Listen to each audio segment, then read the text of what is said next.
देखिए, जहाँ तक आपने ये देखा होगा और पढ़ा भी होगा, आपके माध्यम से ही प्रदेश की जनता को भी ये पता है कि ये उनका व्यक्तिगत दौरा था। और जो मैं समझता हूँ कि इस बारे में अनुराग जी को टिप्पणी नहीं करनी चाहिए थी, क्योंकि बहुत सी उनकी भी व्यक्तिगत बातें होती हैं। उन व्यक्तिगत बातों को यदि वो जग जाहिर करने लगें तो वो उनको भी अच्छा नहीं लगेगा। तो ये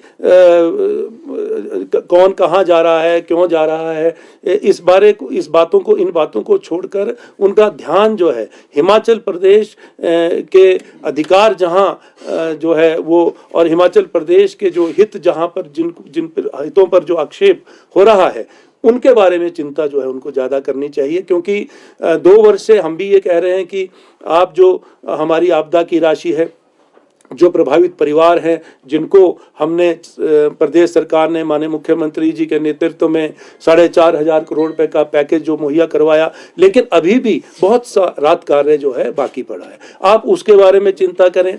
और जहाँ तक आपने ये बात कही कि जो 1 करोड़ रुपए 1 लाख करोड़ की जो आपने लोन की बात करी, तो क्या मैं ये पूछना चाहूँगा, आप तो केंद्र सरकार में हिस्सा भी रहे हैं, केंद्र सरकार में एक महत्वपूर्ण पद पर रहे हैं, मंत्री रहे हैं, तो क्या केंद्र सरकार बिना कर्ज के चल रही है? मैं ये पूछना चाहूँगा कि देखिए, कोई भी सरकार जो है उस कर्ज जो है वो लेना पड़ता है।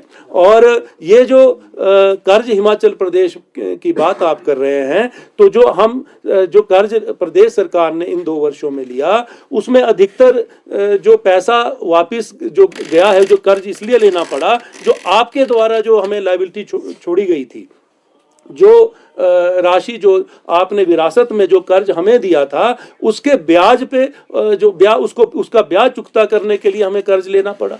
और उस बारे में तो आपने सोचा नहीं।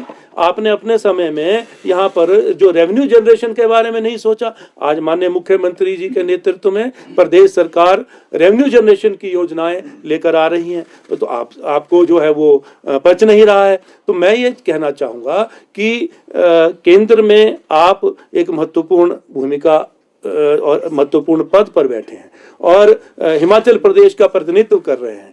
आप सकारात्मक अपनी सोच रखें और हिमाचल प्रदेश की जो जनहित की योजनाएं हैं, हिमाचल प्रदेश के जो अधिकार केंद्र सरकार के द्वारा जो दिए जाने, आज लोन की जो राशि है उस पर कट लगा है, और जो रेवेन्यू डेफिसिट जो ग्रांट है उसमें कमी आई है। इन बातों को लेकर आप हमारे प्रतिनिधि बनकर जाएं, प्रदेश के प्रतिनिधि बनकर जाएं और केंद्र सरकार से इन अधिकारों को जो है वो प्रदेश को दिलाएं। तो मैं समझता हूं कि आप अपने पद के साथ भी न्याय करेंगे।